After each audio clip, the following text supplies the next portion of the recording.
Xin chào các bạn. Chào mừng các bạn quay trở lại với Easy Vietnamese, tiếng Việt thật dễ.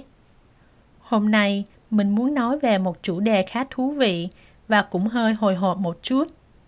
Đó là first date, buổi hẹn hò đầu tiên.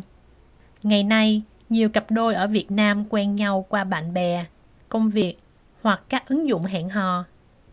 Sau khi nhắn tin với nhau một thời gian, họ sẽ quyết định gặp nhau ngoài đời lần đầu tiên.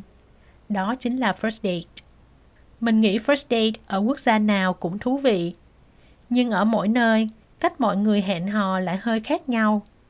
Và hôm nay, mình muốn kể cho các bạn nghe buổi hẹn hò đầu tiên ở Việt Nam thường diễn ra như thế nào. Ở Việt Nam, địa điểm phổ biến nhất cho buổi hẹn hò có lẽ là quán cà phê. Thay vì đi ăn tối ở một nơi sang trọng, nhiều người thích gặp nhau ở một quán cà phê yên tĩnh. Mình nghĩ lý do là vì quán cà phê mang lại cảm giác thoải mái hơn, ít áp lực tài chính hơn và cũng dễ kết thúc hơn nếu hai người cảm thấy không hợp nhau. Sau khi nói chuyện ở quán cà phê, nếu hai người muốn tiếp tục tìm hiểu nhau thì họ có thể đi ăn tối, đi xem phim hoặc đi dạo. Ở đất nước của các bạn, ai thường là người trả tiền cho cuộc hẹn đầu tiên? Ở Việt Nam, nam giới thường chủ động trả tiền cho first date. Tuy nhiên hiện nay, nhiều bạn nữ Việt Nam cũng thích chia tiền cho buổi hẹn đầu tiên. Chia tiền trong tiếng Anh là split the bill. Nhiều người cho rằng việc chia tiền sẽ giúp họ cảm thấy bớt áy náy nếu sau đó họ quyết định không tiếp tục mối quan hệ. Áy náy nghĩa là cảm thấy có lỗi hoặc hơi ngại với người khác. Bạn còn nhớ buổi hẹn hò đầu tiên của bạn không? Mình nhớ khi đi first date với chồng mình cảm thấy rất lo lắng. Mình cố gắng tạo ấn tượng tốt bằng cách ăn mặc đẹp hơn bình thường, đến đúng giờ và nói chuyện nhẹ nhàng hơn. Tạo ấn tượng tốt nghĩa là khiến người khác có cảm tình với mình trong lần gặp đầu tiên. Tuy nhiên, mình không cố gắng biến thành một người khác. Mình vẫn thể hiện đúng tính cách thật của mình khi đi hẹn hò. Một điều khá phổ biến ở Việt Nam là trong buổi hẹn đầu tiên, nhiều người thích hỏi về công việc, quê quán, gia đình hoặc tuổi tác của nhau. Đối với một số nền văn hóa phương Tây, những câu hỏi này có thể hơi riêng tư.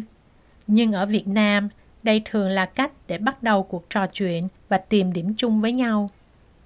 Theo kinh nghiệm của mình, để biết một người có phù hợp với mình hay không, mình thường quan sát cách họ đối xử với những người xung quanh và cách họ giao tiếp với mình. Ví dụ, mình sẽ hơi cảnh giác với những người thô lỗ với nhân viên phục vụ, luôn nhìn điện thoại trong lúc nói chuyện, đến trễ mà không xin lỗi, hay chỉ nói về bản thân mà không lắng nghe người khác. Nhiều người nghĩ rằng first date phải diễn ra ở một nơi thật sang trọng và tốn nhiều tiền. Tuy nhiên theo mình, first date nên là cơ hội để hai người thể hiện tính cách thật và cuộc sống thật của bản thân. Mình nghĩ sẽ hơi vô nghĩa nếu mình cố gắng trở thành một người khác chỉ để làm đối phương thích mình. Sau buổi hẹn đầu tiên, hai người thường nhắn tin cho nhau để hỏi xem đối phương đã về nhà an toàn chưa. Nếu họ cảm thấy thích nhau, họ sẽ lên kế hoạch cho buổi hẹn thứ hai.